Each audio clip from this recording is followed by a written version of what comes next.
to bust some myths about property business. The property business is a very amazing business. It's very unique in all countries of the world. And a lot of people do this business, around the world without necessarily having to conform to a particular way of doing it. The property business is just like any other business. It's a skill, it's an investment, and it has a skill. You can learn the skill however you want it. Don't let anybody say that you have to do something in a particular way, because what works for Mr. A under several conditions might not work for Mr. B, because they are working under two different conditions. So some people have the privilege to have support systems, some are on benefits, some are not. So when they start property, the kind of thing they will do in property business will be different from one another. Some have family support, some are already born in the country, some are immigrants. So there are a whole lot of things. Some have access to capital, some don't. So it's important that as you be on the journey of your financial freedom, as you're beginning to move on your financial freedom, note what works for you and do it. So I cannot tell you what works for you. I'm only a property coach, and I'm sharing with you a few tips that I know. And I can bet you that you don't know everything in property. You only know as much as you know, because what you know about yourself is all you know. Your journey, where you're coming from, is all you know. You don't know what other people also know. So let other people speak their story. Say your story and let others speak their own story. The myth that I'll be sharing with you is what says you have to master all property skills. You don't have to master all the property skills to do property business. I'm telling you today, as a property investor myself, when I bought my first property, I only had somebody to guide me.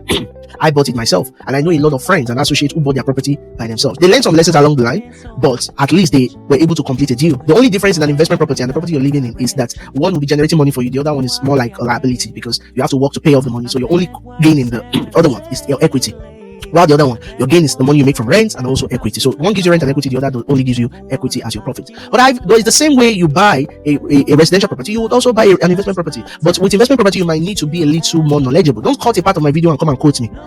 Listen to all the things I said. The same way you bought a residential property, you use legals, you search on Rightmove or Zoopla, you search very well, you check your budget. It's the same thing you do for an investment property. But for investment property, if you get education, you can be more strategic on the location, how you should be. You learn about pricing, how to save on taxes and all. But in purchasing it will still be your own. Your profit might be different due to knowledge. So it's not true that you have to master all the property skills. You have to know all service accommodation, you have to know BRR, you have to do rent. And then I also found out that a lot of property coaches have good minds to train people, but sometimes they want to determine how they feel people should work, especially people who have their own mind. People who are already, they know what they are doing. So a lot of property coaches want to make everybody a deal sourcer or a rent-to-rent person. Have you asked the person what best suits them in their own situation? Have you asked them?